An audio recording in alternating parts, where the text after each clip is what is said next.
Capítulo 26. En algún momento de la tarde levanté la cabeza y mirando alrededor vi el reflejo del ocaso del sol en la pared y me pregunté, ¿qué voy a hacer? Pero la respuesta de mi mente, sale enseguida de Thornfield, fue tan tajante y tan odiosa que me taponé los oídos.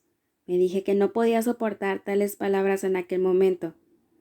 El que no sea la esposa de Edward Rochester es el menor de mis males, afirmé. Y el haberme despertado de un sueño magnífico es un espanto que podría tolerar y dominar, pero el tener que abandonarlo sin remedio, absolutamente y para siempre, es insoportable y no puedo resistirlo. Pero en ese momento proclamó una voz dentro de mí que podía hacerlo, y predijo que lo haría. Luché contra mi propia firmeza. Quería ser débil para eludir el terrible camino de sufrimientos que veía abrirse ante mí. Mi conciencia, convertida en tirana, había agarrado de la garganta la pasión y le decía, burlona, que de momento solo había sumergido su delicado pie en el barro, y le juro que la hundiría en profundidades insondables de dolor con su brazo de hierro. —¡Que me saquen de aquí! Entonces, grité. —¡Que otro me socorra! —No, has de salir tú misma. Nadie te ayudará. Tú misma te arrancarás el ojo derecho, tú misma te cortarás la mano derecha, tu corazón será la víctima y tú, el sacerdote que lo traspase. Me levanté de pronto, espantada por la soledad perturbada por este juez cruel y por el silencio invadido por su voz tan detestable. Allí de pie, me daba vueltas la cabeza. Me di cuenta de que me estaba poniendo enferma de agitación e inanición. No había ingerido ni comida ni bebida aquel día, pues no había desayunado, y caí en la cuenta, con extraña angustia, de que en todo el tiempo que llevaba encerrada allí, no me habían mandado ningún mensaje para preguntar cómo me encontraba, ni para invitarme a bajar. Ni siquiera la señora Fairfax había ido a buscarme. Los amigos olvidan siempre a los desamparados por la fortuna, murmuré al correr el cerrojo para salir. Tropecé con un obstáculo. Estaba aún mareada. Veía borroso y tenía el cuerpo debilitado. No pude enderezarme. Caí, pero no llegué al suelo. Me agarró un brazo extendido. Levanté la vista. Me sostenía el señor Rochester, que estaba sentado en una silla en la puerta de mi cuarto. —Por fin sales —dijo—. Llevo mucho tiempo esperándote y escuchando, pero no he oído ni un movimiento ni un sollozo. Si ese silencio fúnebre hubiese seguido 5 minutos más, habría forzado la cerradura como un ladrón. ¿Con qué me evitas, o es que te encierras para llorar a solas? Habría preferido que vinieras a recriminarme a la cara. Eres apasionada y esperaba algún tipo de escena. Estaba preparado para un torrente de lágrimas cálidas, pero quería que las vertieras sobre mi pecho, y han ido a caer sobre el suelo insensible o tu pañuelo empapado. Pero me equivoco. No has llorado en absoluto. Veo la cara blanca y los ojos cansados, pero no hay huella de lágrimas.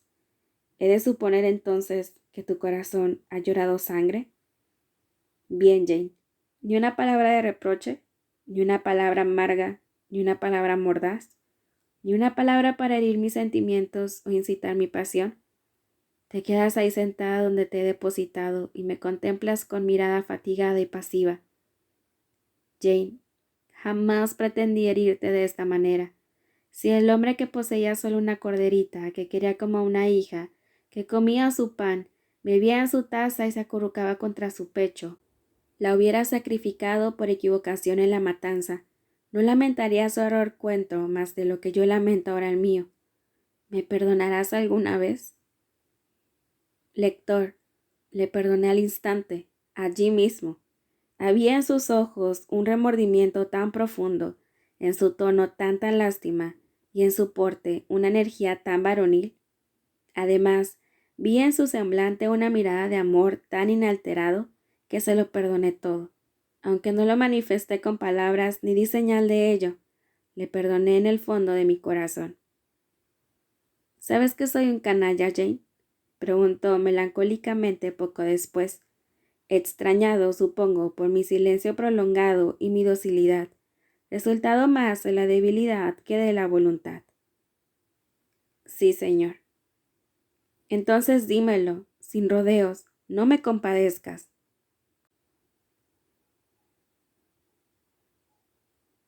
No puedo, estoy enferma y agotada. Quiero agua. Dio un suspiro y se estremeció, y cogiéndome en brazos me llevó abajo. Al principio no sabía qué habitación me había llevado, porque todo parecía como nublado ante mis ojos fatigados. Al rato noté el calor vivificante de un fuego, porque a pesar de ser verano, me había quedado helada en mi cuarto. Me puso una copa de vino en los labios. Lo probé y me reanimó. Después comí algo que me ofreció y me sentí volver a la vida. Estaba en la biblioteca, sentada en su butaca, y él estaba cerca. Si pudiera abandonar la vida ahora, sin demasiada angustia, me iría contenta, pensé. No tendría que hacer el esfuerzo de romperme el corazón al apartarme del señor Rochester. Parece ser que debo dejarlo. No quiero dejarlo. No puedo dejarlo. ¿Cómo te encuentras ahora, Jane? Mucho mejor, señor. Pronto estaré perfectamente. Toma otro sorbo de vino. Le obedecí. Luego puso el vaso sobre la mesa y se colocó dentro de mí, mirándome con atención.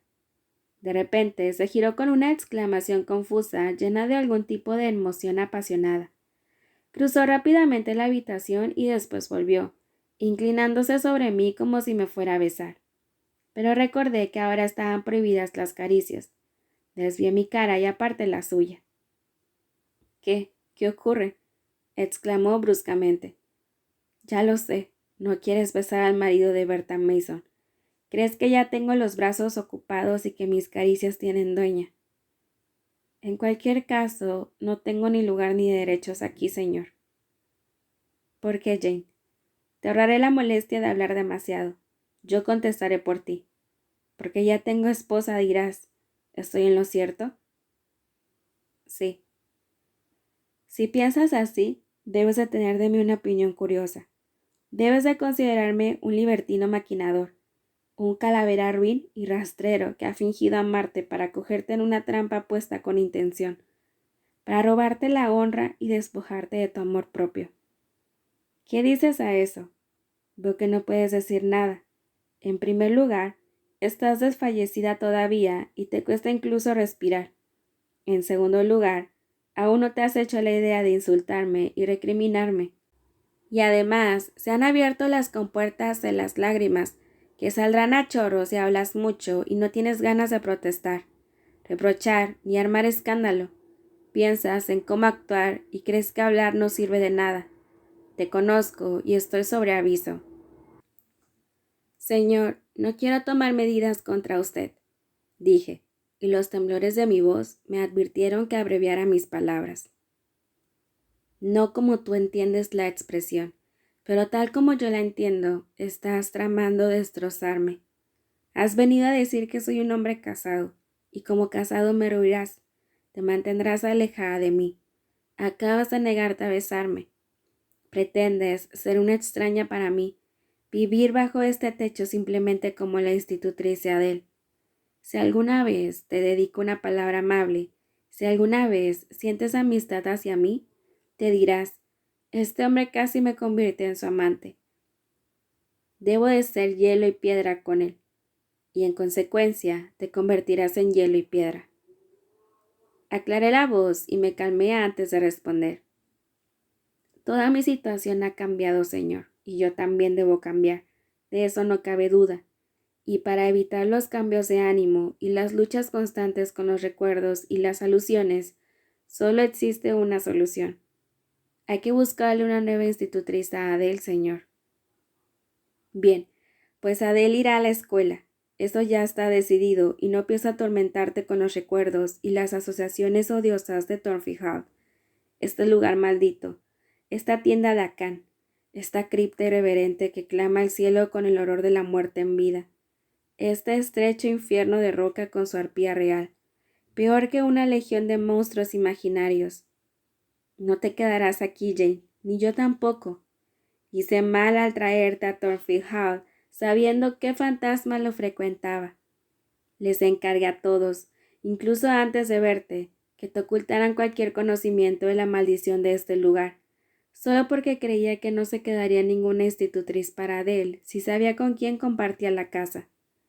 Por otra parte, mis planes no me permitían trasladar a la loca a otro sitio, aunque tengo una vieja casa, Fernand Manor, más recóndita y apartada aún que esta, donde la habría podido alojar sin peligro, de no haber sido por un escrúpulo sobre la salubridad de su ubicación, en medio de un bosque que hizo que mi conciencia la rechazara por inadecuada. Es probable que la humedad de sus paredes me hubieran liberado bien pronto de la carga, pero a cada villano su vicio, y el mío no es una tendencia al asesinato indirecto, ni siquiera de lo que más aborrezco. Sin embargo, ocultarle la proximidad de la loca fue algo semejante a cubrir con una capa a un niño y colocarlo junto a un árbol venenoso. La proximidad de ese demonio está envenenada, y siempre lo ha estado. Pero cerraré Thornfield Hall, fijaré con clavos la puerta principal y pondré tablas en las ventanas de abajo. Le daré 200 libras al año a la señora Poole por vivir aquí con mi esposa, como llamas a esa arpía horrenda. Grace haría cualquier cosa por dinero, y puede tener aquí a su hijo. Guarda el sanatorio de Grimsby para hacerle compañía y estar a mano para ayudarla durante los ataques. Cuando a mi esposa le dé por quemar a las personas o apuñalarlas y morderlas por la noche en sus camas. Señor, lo interrumpí, es usted inexorable con la pobre desgraciada. Habla de ella con odio, con una antipatía vengativa. Es cruel. Ella no tiene la culpa de estar loca. Jane, amor mío, así te llamaré porque es lo que eres. No sabes lo que dices. Me vuelves a juzgar mal. No la odio porque esté loca. Si tú estuvieras loca, ¿crees que te odiaría? Desde luego que sí, señor. Pues estás equivocada, y no sabes nada de mí ni de la clase de amor de la que soy capaz. Quiero a cada átomo de tu ser tanto como al mío propio. Aunque estuviera dolorido o enfermo, seguiría queriéndolo. Tu inteligencia es mi tesoro, y aunque se rompiese, seguiría siendo mi tesoro. Si estuvieras desvariando, te sujetaría con mis brazos y no con una camisa de fuerza. Tu tacto, incluso en el delirio, tendría encanto para mí. Si me atacaras tan salvajemente como esa mujer esta mañana, te cogería en un abrazo tanto de cariño como de ganas de sujetarte. No me apartaría como asqueado de ella. En tus ratos tranquilos sería yo tu único enfermero, y me quedaría vigilándote con una ternura inagotable, aunque ni siquiera me sonrieses en recompensa. Y no me cansaría nunca de mirarte a los ojos, aunque ya no me reconocieran en absoluto. Pero, ¿por qué sigo con este hilo de pensamientos? Hablaba de sacarte de Thornfield. Como sabes, todo está dispuesto para tu marcha. Te irás mañana. Solo te pido que aguantes una noche más bajo este techo, Jane, y después, adiós para siempre a sus tristezas y miedos. Tengo un lugar a donde acudir, que servirá de santuario seguro contra los malos recuerdos y la intrusión inoportuna, e incluso contra la mentira y la calumnia. Llévese a Adele, señor, interrumpí. Le hará compañía. ¿Qué quieres decir, Jane? Te he dicho que voy a enviar a Adele a la escuela. ¿Y para qué iba a querer de compañera una niña que ni siquiera es mi propia hija, sino la bastarda de una bailarina francesa? ¿Por qué me fastidias hablando de ella? Dime, ¿por qué me asignas a Adele como compañera? Ha hablado usted del retiro, señor, y el retiro y la soledad son aburridos, demasiado para usted. ¿Soledad? Repitió, irritado. Veo que debo explicarme. No sé qué clase de expresión de esfinge tiene tu semblante. Tú vas a compartir mi soledad, ¿entiendes? Negué con la cabeza. Hacía falta cierta dosis de valor para arriesgarse siquiera con esa señal muda de desacuerdo, ya que él se estaba poniendo muy nervioso. Estaba paseando de un lado a otro de la habitación y se detuvo como clavado al suelo. Me contempló intensamente durante largo rato y yo aparté la mirada, que fijé en la chimenea y procuré adoptar y sostener un aire sereno. Ya salió la objeción del carácter de Jane. dijo por fin, hablando con más sosiego de lo que esperaba por su aspecto. Hasta ahora, el carrete de seda se ha ido desarrollando sin tropiezos, pero sabía que habría un nudo y un enredo, y aquí está. Ahora vienen los disgustos, el enojo y los problemas sin fin. Dios mío, me gustaría tener solo un ápice de la fuerza de Sansón para romper el hilo como si fuera estopa. Empezó a caminar de nuevo, pero se paró enseguida delante de mí. Jane, ¿quieres atender a razones? Se calló y se acercó, sus labios en mi oído. Porque, si no, haré uso de la violencia. Tenía la voz ronca y la mirada de un hombre que está a punto de romper unas ligaduras insoportables para lanzarse de cabeza al desenfreno. Me di cuenta de que en un momento más, con un arranque más de locura, no podría hacer nada con él. El momento presente, el segundo que pasaba, era todo el tiempo que tenía para controlarlo y refrenarlo. Un momento de repulsa, huida o miedo habría significado mi perdición, y la suya. Pero no tenía miedo en absoluto. Sentía una fortaleza interior, una sensación de poder que me daba fuerzas. Era una crisis peligrosa, pero no sin encanto, semejante, quizás, a lo que siente un indio al bajar por los rápidos en su canoa. Le cogí de la mano apretada en un puño, solté los dedos agarrotados y le dije con voz suave: siéntese, le hablaré todo el tiempo que quiera y oiré todo lo que tenga que decir, sea razonable o no. Se sentó, pero no le di permiso para hablar todavía. Yo llevaba un rato luchando con el llanto que me había esforzado por reprimir, porque sabía que no le gustaría verme llorar. Ahora, sin embargo, decidí dejar manar las lágrimas tan libremente como quisieran. Si le molestaban, tanto mejor. Así que me dejé llevar y lloré de todo corazón. Poco después oí que me rogaba que me dominase, y le dije que no podía si él seguía tan alterado. Pero no estoy enfadado, Jane. Es solo que te quiero demasiado, y habías endurecido tanto tu carita con una mirada resuelta y fría, que no podía soportarlo. Calla, pues, y sécate las lágrimas. Su voz dulce me indicó que se había serenado, por lo que yo, a mi vez, me sosegué. Hizo amago de apoyar la cabeza sobre mi hombro, pero no quise permitírselo. Después intentó abrazarme, pero no le dejé. Jane, Jane, dijo con tanta amarga tristeza que me sacudió todos los nervios de mi cuerpo. ¿Es que no me quieres entonces? ¿Solo era mi rango lo que apreciabas cuando querías ser mi esposa? Ahora que me has descartado como marido, me rehuyes como si fuera un sapo o un simio. Sus palabras me dolieron. Mas, ¿qué podía decir o hacer? Probablemente hubiera debido hacer o decir alguna cosa, pero me sentía tan angustiada a causa de los remordimientos por herir sus sentimientos, que no pude evitar el querer embalsamarme las heridas. Sí que le quiero, dije, más que nunca, pero no debo mostrarlo ni abandonarme a ese sentimiento, y esta es la última vez que lo digo. ¿La última vez, Jane? ¿Es que crees que puedes vivir conmigo y verme a diario y, sin embargo, mostrarte fría y distante aunque me quieras? No, señor. Estoy segura de que no podría, y por eso solo existe un camino, pero se pondrá furioso si lo digo. Pues dilo. Si me opongo, tienes el don de las lágrimas. Señor Rochester, tengo que dejarlo. ¿Por cuánto tiempo, Jane? ¿Unos minutos para peinarte? Pues tienes el cabello algo revuelto, o para lavarte la cara, que tiene aspecto febril. Debo abandonar a Adele y Thornfield. Debo separarme de usted para el resto de mi vida. Debo iniciar una nueva vida entre personas desconocidas en un lugar desconocido. Desde luego, ya te he dicho que sí. Ignoraré la locura de tu partida.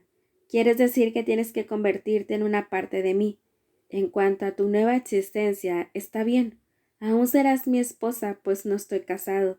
Serás la señora Rochester, de hecho y de nombre. Te seré fiel mientras vivamos ambos.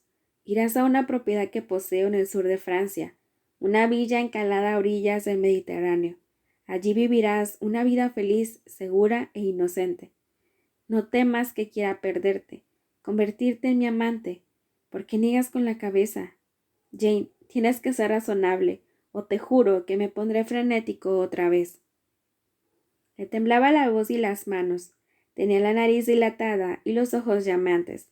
Así y todo, me atreví a hablar. Señor, su esposa vive, un hecho que ha reconocido usted esta misma mañana. Si yo viviese con usted tal como desea, sería de hecho su amante. Decir otra cosa es un sofisma absolutamente falso. Jane, olvidas que no soy un hombre de temperamento manso. No tengo aguante. No soy frío y desapasionado. Ten lástima de ti misma y de mí. Toca mi pulso con el dedo. ¿Ves cómo late? Ten cuidado.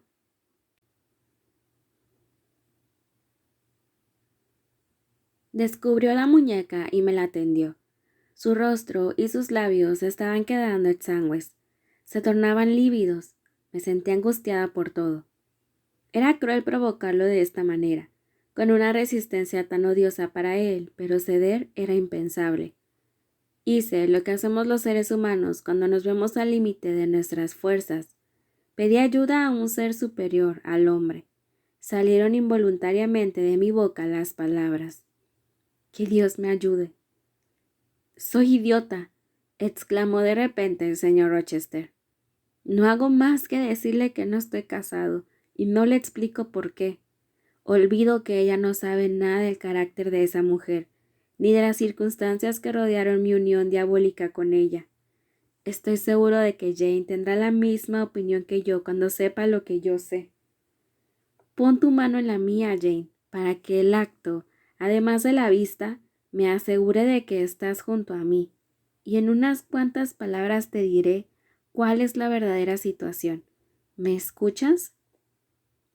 Sí, señor. Le escucharé durante horas si así lo desea. Solo pido unos minutos, Jane. ¿Estás enterada de que yo no era el hijo primogénito? ¿De que tenía un hermano mayor? Recuerdo que me lo dijo una vez la señora Fairfax. ¿Y te han dicho que mi padre era un hombre avaro y codicioso? Tenía entendido algo así. Bien, Jane, así las cosas. Resolvió mantener unidas las propiedades, pues no soportaba la idea de dividir sus bienes y dejarme a mí una herencia justa. Decidió que todo sería para mi hermano Rowland. Sin embargo, tampoco soportaba pensar que un hijo suyo fuera pobre. Yo debía encontrar fortuna haciendo una buena boda, por lo que pronto se puso a buscarme esposa. El señor Mason, comerciante y dueño de una plantación en las Antillas, era un antiguo conocido suyo. Estaba convencido de que tenía enormes propiedades e hizo indagaciones. Descubrió que el señor Mason tenía un hijo y una hija, y le dijo que ésta recibiría una fortuna de 30,000 libras. Era suficiente.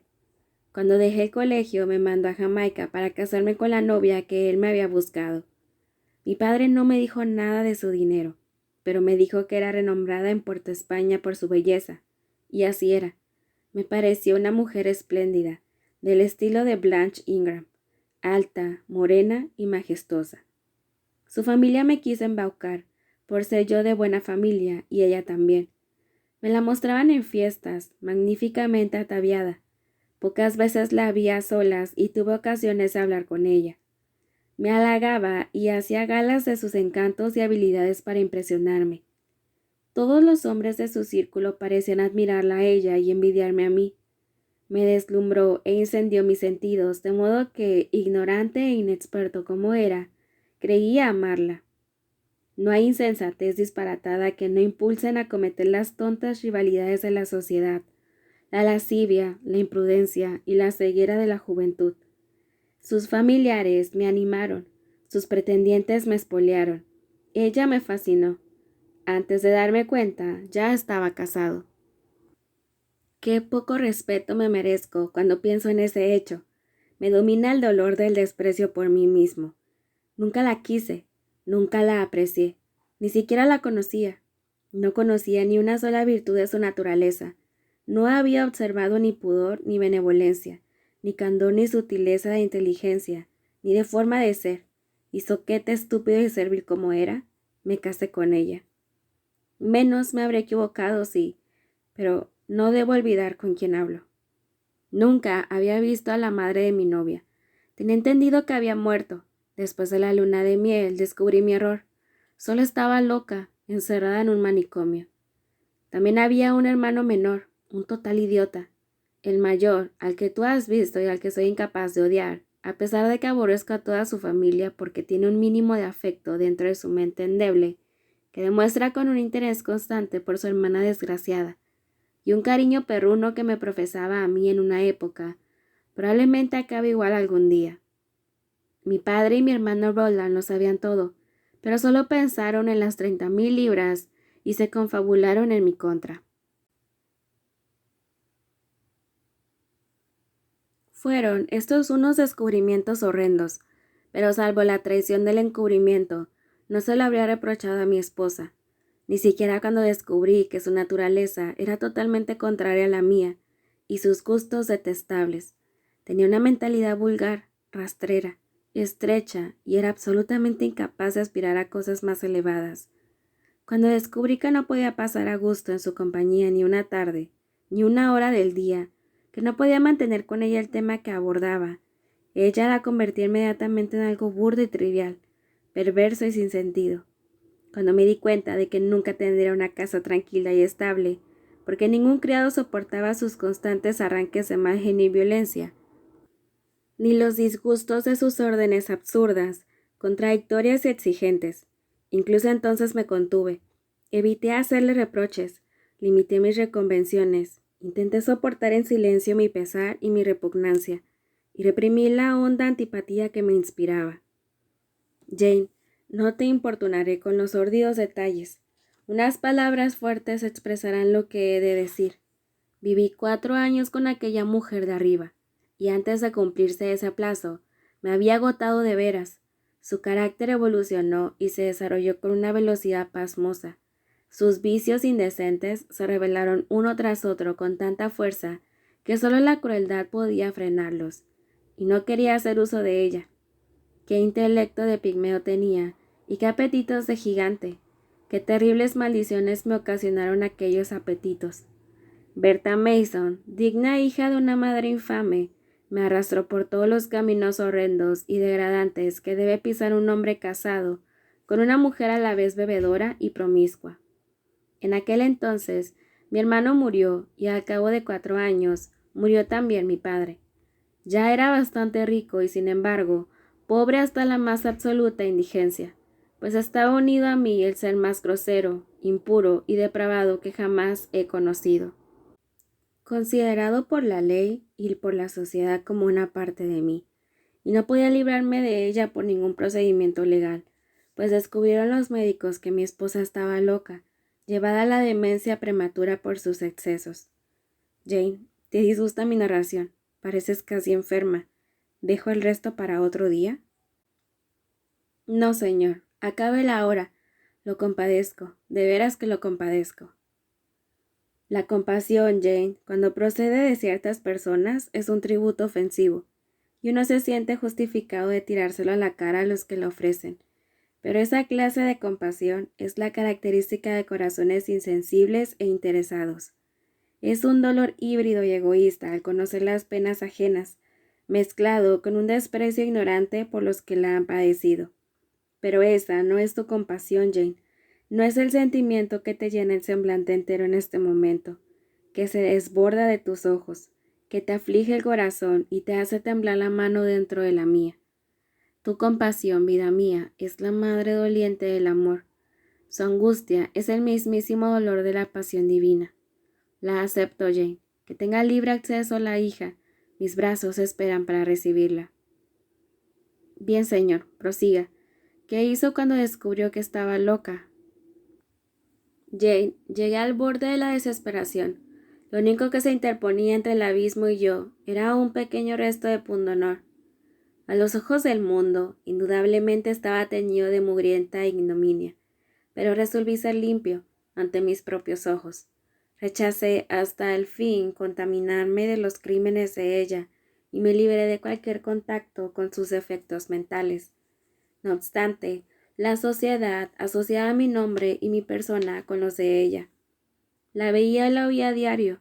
Una parte de su aliento se mezclaba con el aire que respiraba yo. Además, recordaba que una vez había sido su marido. Recuerdo que entonces, como ahora, me era odioso. Además, sabía que mientras ella viviera, no podía ser el marido de otra persona mejor. Y aunque me llevaba 5 años, su familia y mi madre me habían mentido incluso sobre su edad. Era probable que viviese tanto como yo, pues era tan robusta de cuerpo como enferma de mente. De esta manera, a la edad de 26 años, me hallaba sin esperanzas. Una noche me despertaron sus chillidos. Naturalmente estaba encerrada desde que la habían declarado loca los médicos. Era una noche turbulenta de las Antillas, una de esas que suelen preceder a un huracán en aquellos climas. Incapaz de dormirme, me levanté de la cama para abrir la ventana. Como el aire era un vaho de sulfuro, no conseguí refrescarme. Los mosquitos entraban y zumbaban hoscos por el cuarto. El mar, que oía desde donde estaba, retumbaba como un terremoto. Nubes negras se juntaban sobre él. Sobre sus olas se ponía la luna, grande y roja como una bala de cañón, que echaba un último vistazo sangriento al mundo que temblaba con la agitación de la tormenta. La atmósfera y el panorama me influyeron físicamente, y se me llenaron los oídos de las maldiciones que vociferaba la demente. En ese momento, intercaló mi nombre con tal tono de odio diabólico y con un lenguaje tan vil que ninguna ramera declarada jamás hubiera podido superar.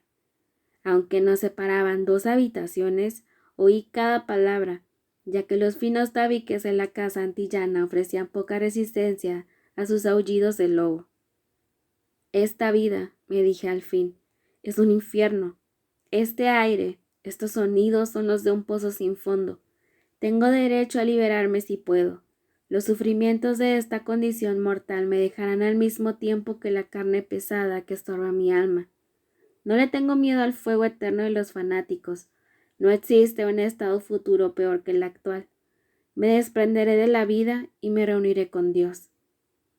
Dije esto arrodillándome para abrir un baúl que contenía un par de pistolas cargadas. Pensaba pegarme un tiro. Solo acaricié un instante este propósito. Como no estaba loco, pasó en segundos la crisis de desesperación exquisita y pura que desencadenó el deseo de autodestrucción. Sopló sobre el océano desde Europa un viento fresco, que penetró por la ventana abierta. Estalló la tormenta con lluvia, truenos y rayos, y se purificó el aire. En aquel momento formulé y adopté una resolución. Mientras caminaba bajo los naranjos empapados en mi jardín mojado, entre los granados y los ananas calados, y mientras la aurora refulgente de los trópicos despertaba a mi alrededor, razoné de esta manera. Jane, y escucha bien, porque fue la verdadera sabiduría la que me consoló en aquella ocasión, y me mostró el camino correcto a seguir. Vete, dijo la esperanza, a vivir a Europa de nuevo. Allí no saben nada de tu nombre mancillado ni de tu carga inmunda. Puedes llevarte la loca a Inglaterra, encerrada con las atenciones y la vigilancia adecuadas en Thornfield. Viaja tú a donde quieras y júntate con quien te plazca. Esa mujer que tanto ha abusado de tu paciencia, que ha mancillado tu nombre, ultrajado tu honor y destrozado tu juventud, no es tu esposa, ni tú eres su marido. Haz que la cuiden según las necesidades de su condición, y habrás hecho todo lo que Dios y los seres humanos pueden esperar de ti. Que no se sepa su identidad ni su conexión contigo. No tienes obligación de divulgarlo a ningún ser vivo. Ponla a buen recaudo y vela por su comodidad. Protege su degradación con el silencio y déjala estar. Seguí al pie de la letra esta recomendación. Mi padre y mi hermano no habían hecho correr la voz de mi matrimonio entre sus conocidos, porque en la primera carta que les escribí para comunicarles la unión, les encomendé que lo mantuvieran en secreto, pues ya había empezado a sufrir sus consecuencias repugnantes, y por el carácter y constitución de la familia, preveía un futuro horroroso para mí. Poco tiempo después, La conducta infame de la mujer que había elegido mi padre para mí era tal que le daba vergüenza reconocer que era su nuera. Lejos de querer dar publicidad al parentesco, estaba tan ansioso como yo por ocultarlo. La trasladé a Inglaterra entonces. Pasé un viaje terrible con semejante monstruo a bordo del buque. Me sentí contento de tenerla por fin en Thornfield, sana y salva en ese cuarto de tercer piso, cuya parte inferior secreta ha sido su guarida de bestia salvaje, su celda de demonio durante 10 años. Me costó un poco encontrar a un cuidador para ella, ya que precisaba de alguien en cuya fidelidad pudiera confiar, pues sus desvaríos traicionarían inevitablemente mi secreto. Además, tenía periodos lúcidos de días, a veces semanas, durante los que despotricaba contra mí. Finalmente contraté a Grace Poole, del asilo de Greensky. Ella y Carter, el cirujano, que curó las heridas de Mason la noche en que lo atacó y apuñaló, son las únicas 2 personas a las que he confiado mi secreto. Es posible que la señora Fairfax sospeche algo, pero no puede saberlo a ciencia cierta. Grace ha sido, en conjunto, una buena cuidadora, aunque más de una vez, debido en parte a un defecto suyo que parece ser incurable e inherente a su profesión difícil, su vigilancia ha sido burlada. La lunática es tan astuta como maliciosa, y nunca ha dejado de aprovecharse de los descuidos momentáneos de su guardiana. Una vez para sustraer el cuchillo con el que apuñaló a su hermano, y 2 para hacerse con la llave de su celda y salir por la noche. En la primera de estas ocasiones, llevó a cabo el intento de quemarme vivo. En la segunda, te hizo aquella visita espantosa. Gracias a la providencia que desahogó su ira sobre tu velo nupcial, que acaso le recordase su propio momento de novia. No soporto pensar en lo que hubiera podido suceder. Cuando pienso en la fiera que se ha lanzado a mi garganta esta mañana, con su rostro colorado y negro suspendido sobre el nido de mi paloma, se me hiela la sangre. ¿Y qué hizo usted, señor?, le pregunté cuando hizo una pausa. Una vez la hubo instalado aquí, ¿a dónde se marchó? ¿Qué hice, Jane? Me convertí en un fuego fatuo. ¿A dónde me marché? Vagué tan alocadamente como ese espíritu de los pantanos. Visité el continente y recorrí descarriado todos sus países. Tenía la idea fija de encontrar una mujer buena e inteligente a quien querer, en contraste con la furia que había dejado en Thornfield. Pero no podía casarse, señor. Yo había decidido que podía y debía hacerlo. Mi primera intención no fue engañar, como te he engañado a ti. Pensaba contar mi historia abiertamente y hacer abiertamente mis proposiciones, y me parecía tan totalmente racional que se me considerase libre para amar y ser amado, que en ningún momento dudé de que me encontraría una mujer dispuesta a comprender mi situación y a aceptarme, a pesar de la maldición que me lastraba. ¿Y, señor? Cuando te muestras curiosa, Jane, siempre me haces gracia. Abres los ojos como un pajarillo ansioso, y de cuando en cuando haces movimientos nerviosos como si las respuestas habladas no fuesen lo bastante rápidas para ti, y quisieras leer directamente en mi corazón. Pero antes de proseguir, dime, ¿qué quieres decir con ese y señor? Es una frasecita que usas muchas veces, y que me ha incitado muchas veces a hablar sin parar, y no sé muy bien por qué. Quiero decir, ¿y luego qué? ¿Cómo siguió? ¿En qué acabó la historia? Exactamente, ¿y qué es lo que quiere saber ahora? Si encontró usted a alguien que le agradara, si le pidió que se casara con usted y cómo contestó. Te puedo decir si encontré a alguien que me agradara y si le pedí que se casara conmigo, pero lo que dijo ella aún no se ha escrito en el libro del destino. Durante 10 largos años vagué de una capital a otra, a veces a San Petersburgo, más frecuentemente a París, alguna vez a Roma, Nápoles y Florencia. Provisto de una buena cantidad de dinero y el pasaporte de un apellido ilustre, podía elegir mi compañía. Ningún círculo se me cerraba. Busqué a mi mujer ideal entre damas inglesas, comteses francesas, señoras italianas y grafinas alemanas. No la encontré. Algunas veces, durante un momento fugaz, Creía vislumbrar una mirada, oír un tono de voz, ver una forma que anunciaba la realización de mi sueño, pero me desengañaba cada vez. No debes suponer que anhelaba la perfección, ni de intelecto ni de físico. Solo anhelaba lo que fuera compatible conmigo, el polo opuesto de la criolla, pero lo anhelaba en vano. Entre todas, no encontré ni una a quien, aunque hubiera estado totalmente libre, hubiera pedido que se casara conmigo. Escarnamentado como estaba de los riesgos, los espantos y el hastío de los matrimonios inadecuados, la desilusión me tomó temerario. Probé la disipación, aunque nunca el libertinaje, que odiaba y aún odio. Este era el atributo de mi Mesalina india, y una repugnancia arraigada por ella y su vileza me refrenaba mucho, incluso en los placeres. Cualquier diversión cercana a la lascivia parecía acercarme a ella y sus vicios, por lo que la rehuía.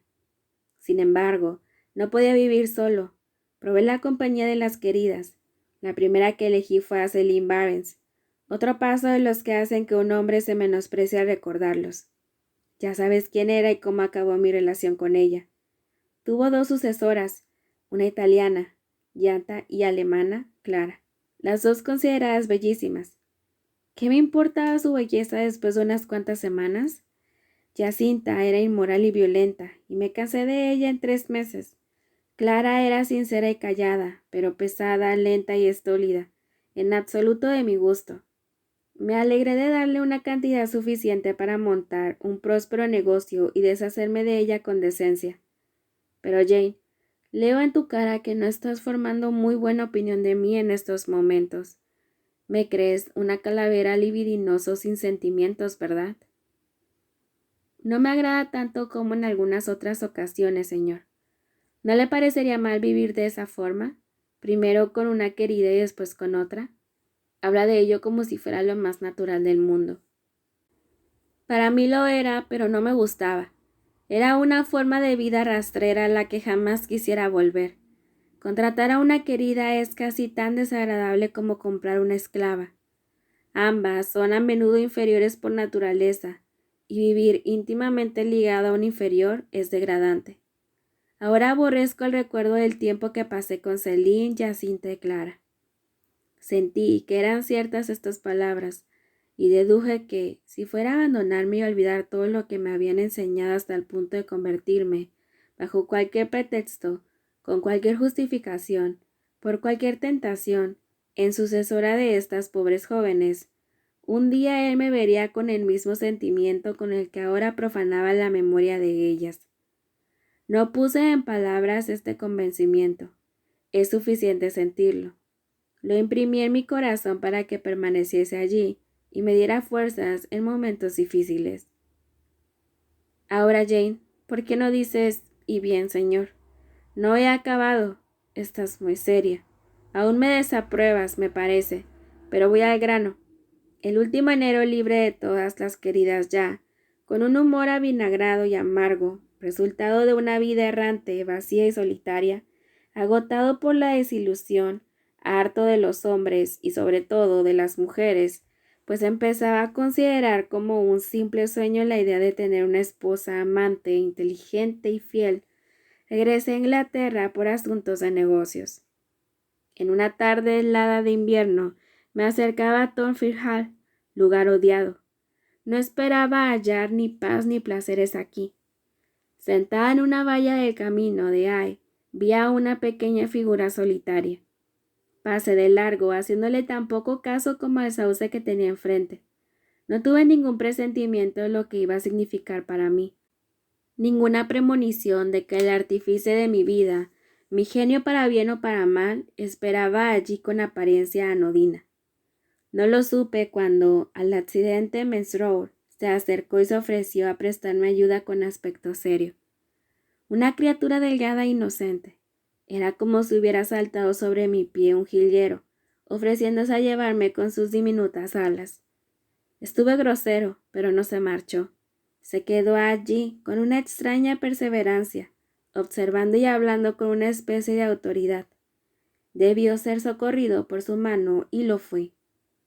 En cuanto toqué ese frágil hombro, se deslizó algo nuevo dentro de mí, una savia nueva.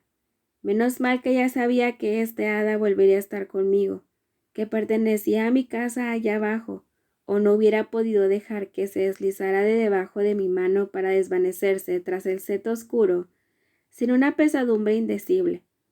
Te oí llegar a casa aquella noche, aunque tú probablemente no supieras que pensaba en ti y te esperaba. Al día siguiente te observé a escondidas durante media hora mientras jugabas con Adele en la galería. Recuerdo que nevaba y no pudieron salir afuera. Yo me encontraba en mi cuarto con la puerta entreabierta. Podía escuchar y observar. Adele ocupó su atención durante un rato, aunque se me antojó que tenías el pensamiento en otro sitio. Pero te mostraste muy paciente con ella, Jane. Hablaste con ella y la distrajiste durante largo tiempo. Cuando te dejó por fin, caíste en un profundo ensueño y te pusiste a pasear por la galería. De cuando en cuando, al pasar ante la ventana, echabas un vistazo a la pesada nieve que caía, escuchabas los sollozos del viento y volvías a pasear y soñar. Creo que tus ensoñaciones no eran tristes. Una luz placentera iluminaba tus ojos y un dulce nerviosismo tenía tu semblante, que no delataba cavilaciones amargas o biliosas.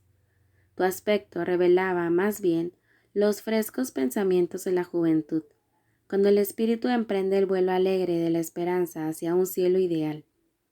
Te despertó la voz de la señora Fairfax hablando con un criado en el vestíbulo. Qué sonrisa más curiosa esbozaste, Jane. Tenía mucha sensatez, era muy astuta y parecía burlarse de tu propia abstracción. Parecía decir, estas espléndidas visiones están muy bien, pero no debo olvidar que son totalmente irreales. Tengo en mi cerebro un cielo de color rosa y un jardín de Edén bien florido, pero en el mundo real, lo sé perfectamente, tengo adelante un camino duro que recorrer y a mi alrededor se ciernen negras tormentas. Bajaste corriendo para pedirle alguna ocupación a la señora Fairfax, calcular las cuentas semanales o algo semejante, creo. Me sentí molesto contigo por haberte quitado de mi vista. Esperé impaciente la llegada de la tarde para poder convocarte a mi presencia. Sospechaba que tenías una personalidad poco frecuente, para mí desconocida. Deseaba indagar más para llegar a conocerla mejor. Entraste en la habitación con un aspecto a la vez tímido e independiente. Vestías de forma pintoresca, más o menos como ahora. Te hice hablar y te encontré llena de extraños contrastes. Tus ropas y maneras estaban marcadas por tu formación. Tu porte era a menudo apocado, enteramente de una persona refinada por naturaleza, aunque poco acostumbrada a la sociedad, temerosa de hacerse notar por algún despropósito o torpeza. Sin embargo, cuando te hablaban, dirigías una mirada osada y perspicaz al rostro de tu interlocutor. Había agudeza y fuerza en todas tus miradas. Cuando se te interrogaba, contestabas rápidamente y certeramente. Pronto pareciste acostumbrarte a mí. Creo que notaste la existencia de cierta simpatía entre tú y tu arisco y malhumorado amo, Jane, porque fue asombroso ver qué poco tardaste en serenar tu nerviosismo y acomodarte a mí. Por mucho que gruñera, no mostraba sorpresa ni temor, ni ira ni disgusto por mi displicencia. Me observabas, sonriéndome de vez en cuando, con una gracia sencilla, aunque sagaz, imposible de describir. Lo que yo veía me complacía y estimulaba al mismo tiempo. Me gustaba lo que había visto y quería ver más. No obstante, te traté con frialdad durante mucho tiempo, y rara vez buscaba tu compañía. Era un epicúreo empedernido, y deseaba prolongar el placer de desarrollar esta amistad nueva y pintoresca.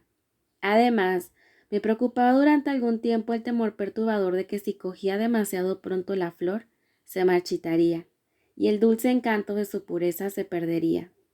Entonces no sabía que no era una flor perecedera, sino la imagen de una flor tallada de una piedra indestructible. Por otra parte, quería comprobar si tú me buscarías cuando yo te evitaba, pero no lo hacías. Te quedabas en el aula tan quieta como tu pupitre y tu caballete.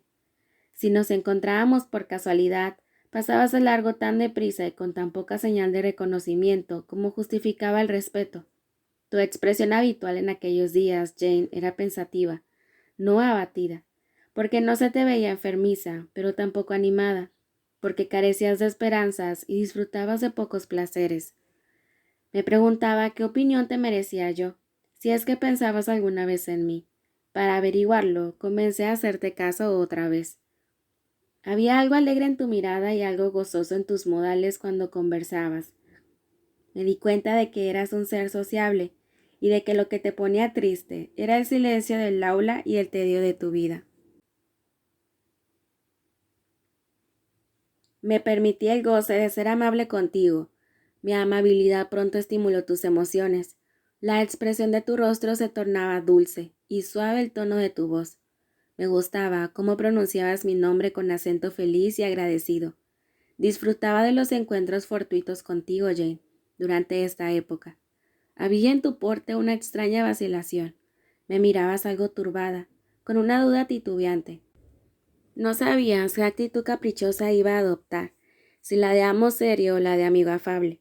Ya te tenía demasiado afecto para adoptar la primera, y cuando te extendía cordialmente la mano, tus rasgos jóvenes y añorantes se llenaban de tal luminosidad que muchas veces me costaba mucho no abrazarte en el acto. Entonces, deje de hablar de aquellos tiempos, señor, interrumpí, apartando algunas lágrimas. Sus palabras eran un tormento para mí, porque sabía lo que debía hacer, y pronto, y todas estas reminiscencias y revelaciones de sus sentimientos me lo ponían más difícil. No, Jane, respondió. No hace ninguna falta rememorar el pasado cuando el presente es más seguro y el futuro tanto más luminoso. Me estremecí al oír los desvaríos del amor. Ya ves cuál es la situación, ¿verdad? Prosiguió. Después de pasar mis años mozos y viriles, mitad inmerso en una desgracia indescriptible y mitad en una soledad monótona, por primera vez conozco a alguien a quien soy capaz de amar de verdad. Te conozco a ti. Eres mi consuelo, lo mejor de mí mismo, mi ángel bueno. Lazos muy fuertes me unen a ti. Te considero buena, bonita, un derroche de talentos. Nace en mi corazón una pasión ardiente y solemne dirigida a tu persona que te convierte en el centro y el manantial de mi vida, y hace que toda mi existencia gire en torno a ti. Después, deviene una llamada pura y potente que nos funde en uno solo. Decidí casarme contigo porque sabía todo esto en el fondo de mi ser. Decirme que ya tenía esposa es una burla hueca. Tú sabes que solo era un demonio aterrador. Hice mal en intentar engañarte, pero temía la obstinación de tu carácter. Temía los prejuicios precipitados. Quería tenerte segura antes de arriesgarme a hacerme confidencias. Esto era propio de un cobarde. Debía apelar a tu nobleza y generosidad desde el principio, tal como lo hago ahora. Debí contarte sin rodeos de mi vida de sufrimientos y describir mi hambre y mi sed de una existencia más digna y elevada. Mostrarte no mi resolución, sino mi empeño en querer bien de verdad a quien me quiere bien de verdad a mí. Después, debí pedirte que aceptaras mi juramento de fidelidad y me hicieras otro. Hazlo ahora, Jane. Una pausa. ¿Por qué callas, Jane? Estaba sufriendo una terrible prueba. Una mano de hierro candente me tenía agarradas las entrañas. Un momento espantoso, de lucha, tinieblas y fuego.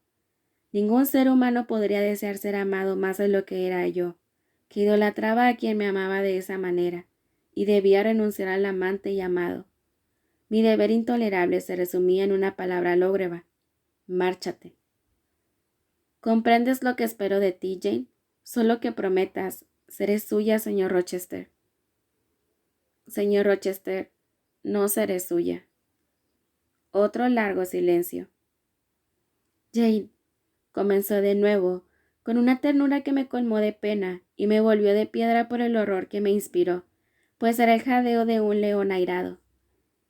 Jane, ¿pretende seguir un camino en la vida y que yo siga otro? Así es. Jane, acercándose para abrazarme. ¿Lo dices en serio? Sí. ¿Y ahora? Besándome suavemente la frente y las mejillas. Sí, soltándome del todo de su abrazo. Oh, Jane, qué amargura, qué perversión. No sería perverso amarme, pero sí obedecerle. Una mirada de loco le cruzó el rostro, alzándole las cejas. Se levantó pero se contuvo. Posó la mano en el respaldo de una silla buscando apoyo. Temblaba de miedo, pero estaba decidida. Un momento, Jane. Imagínate mi vida horrible cuando te hayas ido. Toda mi felicidad se irá contigo. ¿Qué me quedará? Como única esposa tengo a la demente de allá arriba. Daría igual que me adjudicaras un cadáver del cementerio. ¿Qué haré, Jane? ¿Dónde buscaré una compañera y alguna esperanza? Haga lo mismo que yo. Tenga confianza en Dios y en sí mismo. Tenga fe en el cielo. Esperemos encontrarnos allí. Entonces, ¿no cederás? No. ¿Me condenas a vivir desgraciado y morir maldito? Levantó la voz. Le aconsejo que viva sin pecado y deseo y que muera tranquilo. Pero, ¿me privas del amor y la inocencia? ¿Me condenas a la promiscuidad como pasión y al vicio como ocupación? Señor Rochester, ni le condeno a semejante destino ni lo deseo para mí. Hemos nacido para luchar y aguantar, tanto usted como yo. Hagámoslo. Me olvidará más pronto que yo a usted. Me conviertes en embustero con esas palabras. Mancillas mi honor. Yo juré que no cambiaría y tú me dices a la cara que pronto cambiaré. Tu conducta demuestra distorsión de juicio y perversidad de ideas. ¿Es mejor acaso llevar a la desesperación a un semejante que transgredir una ley meramente humana, que no hace daño a nadie? No tienes ni familiares ni amigos que ofender si vives conmigo. Era verdad. Mientras hablaba, me traicionaron la conciencia y la razón, acusándome de cometer un crimen al resistirme a él. Hablaron casi tan alto como el sentimiento, que clamaba con frenesí. «Obedécele», gritó. «Piensa en su desdicha, piensa en los peligros. Mira cómo se pone cuando lo dejan solo. Recuerda su naturaleza temeraria. Piensa en la imprudencia que sigue a la desesperación. Cálmalo, sálvalo, ámalo. Dile que lo quieres y que será suya. ¿A quién le importas tú? ¿Quién se molestará por lo que tú hagas?» La respuesta fue indomable. A mí me importa lo que hago. Cuanto más solitaria, sin amigos y sin apoyo, más me respetaré a mí misma. Observaré la ley de Dios, sancionada por el hombre. Sostendré los principios que seguía cuando estaba cuerda, antes de estar loca como lo estoy ahora. Las leyes y los principios no son para los momentos en los que no hay tentaciones, son para momentos como este, cuando se rebelan el cuerpo y el alma contra su severidad. Son rigurosos, pero no los violaré. Si pudiera incumplirlos según mi conveniencia personal, ¿qué valor tendrían? Tienen un valor. Siempre lo he creído. Y si no lo puedo creer ahora, es porque estoy loca, totalmente loca, con fuego en las venas y el corazón latiéndome tan deprisa que no puedo contar los latidos. Todo lo que tengo para sustentarme en este momento son las opiniones preconcebidas y las resoluciones predeterminadas, y en ellas me apoyo. Y así lo hice. El señor Rochester, leyendo en mi semblante, se dio cuenta. Se enfureció al máximo. Debía ceder un momento a la ira, pasara lo que pasara después. Cruzó la habitación, me cogió del brazo y me agarró de la cintura. Parecía devorarme con su mirada encendida. En ese momento me sentí físicamente tan indefensa como la paja expuesta al tiro de una caldera. Mentalmente aún era dueña de mi alma, y por lo tanto de la salvación final. El alma, por fortuna, tiene un intérprete, a menudo inconsciente pero siempre fiel en los ojos. Alcé mis ojos a los suyos y mirándole el rostro ardiente, se me escapó un suspiro involuntario. Su mano me hacía daño y mi fuerza estaba casi agotada. Nunca, dijo, apretando los dientes. Nunca ha habido nada tan frágil e indomable al mismo tiempo. Si parece un junco en mi mano, y me sacudió con la fuerza de sus brazos. Podría doblarla con el dedo y el pulgar, pero ¿de qué me serviría doblarla, romperla, aplastarla? Piensa en esos ojos, en el ser resuelto, feroz y libre que mira por ellos, desafiándome con algo más que valor, con un triunfo inflexible. Haga lo que haga con la jaula, no puede alcanzar la criatura salvaje y bella de dentro. Si rompo la débil prisión, mi cólera solo dejará en libertad a la cautiva. Podría conquistar la casa, pero su ocupante se escaparía al cielo antes de poseer yo su morada de barro. Y es a ti, espíritu, con tu voluntad y energía, tu virtud y tu pureza. Es a ti a quien quiero, no solo tu débil cuerpo. Por ti misma podrías acudir volando para anidar contra mi corazón si quisieras. Tomada contra tu voluntad, te escaparás de mis brazos como una esencia. Te esfumarás antes de que aspire tu fragancia. Ven, Jane, ven. Cuando dijo esto, me soltó y me contempló. La mirada fue peor que el puño, implacable. Pero solo una idiota hubiera sucumbido ahora. Había desafiado y frustrado su ira. Debía eludir su pena. Me alejé en dirección a la puerta. ¿Te vas, Jane? Me voy, señor. ¿Me dejas? Sí. ¿No vendrás conmigo? ¿No serás mi consuelo, mi salvación? ¿No significa nada para ti mi amor profundo, mi pena indecible, mi súplica desesperada? Qué tristeza inenarrable había en su voz. Qué difícil fue repetir con firmeza: me voy. Jane. Señor Rochester. Retírate, pues. Te doy permiso, pero recuerda que me dejas angustiado. Vete a tu propio cuarto, medita lo que he dicho, Jane, y piensa en mis sufrimientos. Piensa en mí. Me volvió la espalda y se tumbó boca abajo sobre el sofá. Jane, mi esperanza, mi amor, mi vida. Salió angustioso de su boca, seguido de un sollozo profundo y grave. Ya había alcanzado la puerta, pero, lector, retrocedí tan decidida como me había alejado. Me arrodillé junto a él, volví su rostro hacia mí, le besé en la mejilla, le acaricié el cabello con la mano. Que Dios lo bendiga, mi querido amo, dije. Que le proteja de todo mal, que le guíe y consuele, y que le recompense por su bondad hacia mí. El amor de mi pequeña Jane hubiera sido la mejor recompensa, contestó. Sin él, tengo roto el corazón, pero Jane me dará su amor, con nobleza y generosidad. La sangre se agolpó en su rostro, sus ojos llamaban fuego. Se levantó de un salto, me tendió los brazos, pero eludí su abrazo y salí inmediatamente de la habitación. Adiós, gritó mi corazón al dejarlo. Añadió la desesperación. Adiós para siempre. No pensaba dormir aquella noche, pero me quedé dormitando en cuanto me acosté en la cama. Mis pensamientos me transportaron a escenas de mi infancia. Soñé que yacía en el cuarto rojo de Gateshead, que era una noche oscura y extraños temores poblaban mi mente. Aquella luz que me hiciera desvanecer tanto tiempo atrás, rememorada en esta visión, pareció deslizarse por la pared y detenerse, temblorosa, en el centro del techo tenebroso. Levanté la cabeza para mirar y el techo se deshizo en nubes altas y borrosas. Había un brillo como el de la luna antes de penetrar los jirones de bruma. La vi venir, con rara anticipación, como si su disco fuera a llevar escrita una sentencia. Se asomó como jamás se asomara la luna por detrás de una nube. Primero una mano separó los pliegues oscuros y los apartó. Después resplandeció sobre el fondo azul, no la luna, sino una blanca forma humana, que inclinó hacia la tierra su rostro esplendoroso.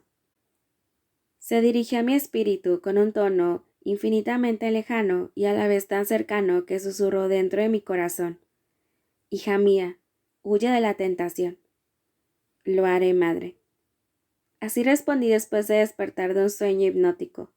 Aún era de noche, mas las noches son cortas en julio, pues llega la aurora poco después de medianoche. No puede ser demasiado pronto para iniciar la tarea que he de cumplir, pensé. Me levanté. Estaba vestida porque solo me había quitado los zapatos. Sabía dónde encontrar en los cajones algo de ropa blanca, un guardapelo y una sortija. Al buscar estos objetos, tropecé con las cuentas de un collar de perlas que me había obligado a aceptar el señor Rochester unos días antes. Lo dejé, pues no era mío. Era de la novia quimérica que se había esfumado en el aire. Junté en un paquete los otros objetos. Guardé en el bolsillo el monedero que contenía 20 chelines, todo lo que tenía. Me puse el sombrero de paja, abroché el chal, cogí el paquete y los zapatos, que no me puse aún, y me deslicé fuera del cuarto. Adiós, buena señora Fairfax, susurré al pasar silenciosa ante su puerta. Adiós, queridísima Adele, dije mirando su cuarto. No podía pensar en pasar adentro para abrazarla. Tenía que engañar un oído afilado. Por lo que sabía, ya podía estar escuchando. Habría pasado sin detenerme ante el dormitorio del señor Rochester, pero como se detuvo momentáneamente mi corazón, mis pies tuvieron que seguir su ejemplo. Nadie dormía ahí adentro. Su ocupante paseaba inquieto de un lado a otro, suspirando una y otra vez mientras escuché. El cielo, un cielo temporal, me esperaba en esa habitación si yo quisiera. Solo debía entrar y decidir. Señor Rochester, lo amaré y viviré con usted toda la vida hasta mi muerte. Y una fuente de éxtasis manaría hasta mis labios. Pensé en ello. El amable señor, que no podía dormir ahora, esperaba impaciente la llegada del día. Me mandaría llamar por la mañana. Me habría marchado. Me haría buscar. En vano.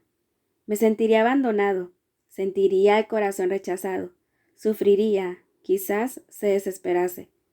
Pensé en eso también. Mi mano se tendió hacia el picaporte. La contuve y seguí mi camino. Bajé melancólica la escalera. Sabía lo que tenía que hacer y lo hice mecánicamente. Busqué la llave de la puerta lateral de la cocina. Busqué también un frasco de aceite y una pluma, con los que engrasé la llave y la cerradura. Cogí agua y pan porque quizás tuviese que caminar lejos, y mis fuerzas, algo mermadas últimamente, no debían abandonarme. Hice todo esto sin hacer el menor ruido. Abrí la puerta, salí y la cerré en silencio. La aurora resplandecía con debilidad en el patio. Las grandes puertas estaban cerradas con llave, pero había una portezuela en una de ellas que cerraba solo con un pestillo. Salí a través de ella y también la cerré. Estaba fuera de Thornfield. Más allá de los campos, a una milla de distancia, se encontraba una carretera que iba en dirección contraria a Millcote.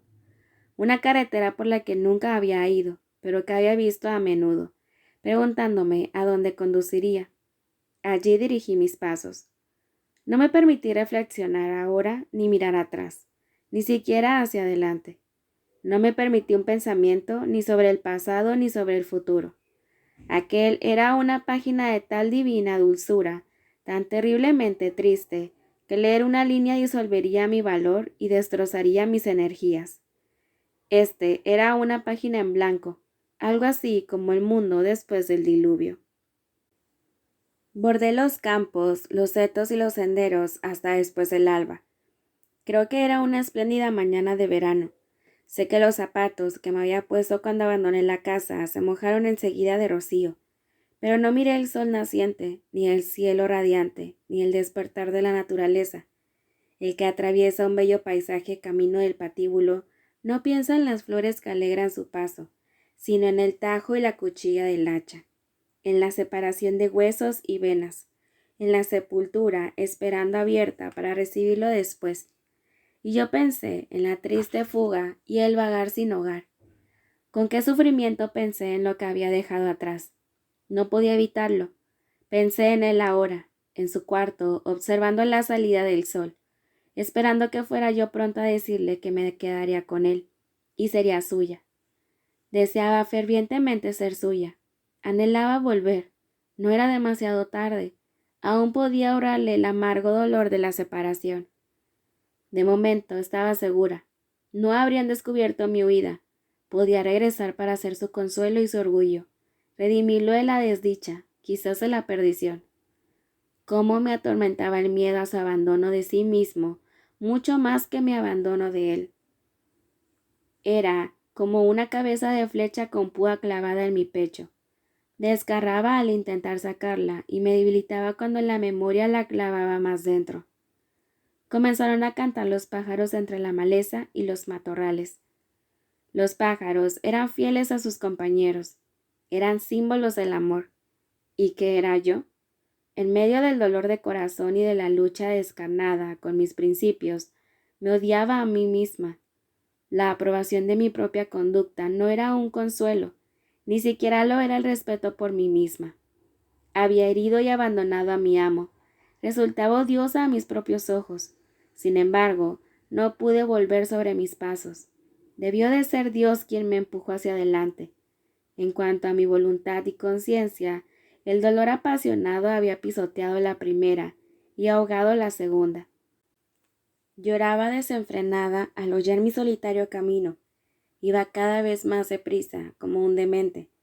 Me invadió una debilidad que empezó dentro de mí.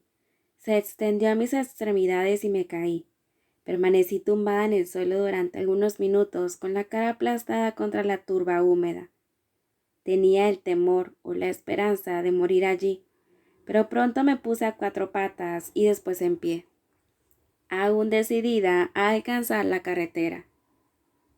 Cuando lo hice, me vi obligada a sentarme para descansar bajo un seto. Allí sentada, oí el sonido de unas ruedas y vi aproximarse un coche. Me levanté y alcé la mano. Se detuvo. Le pregunté al cochero a dónde iba y mencionó un lugar muy lejano, donde estaba segura que el señor Rochester no tenía amigos ni familiares.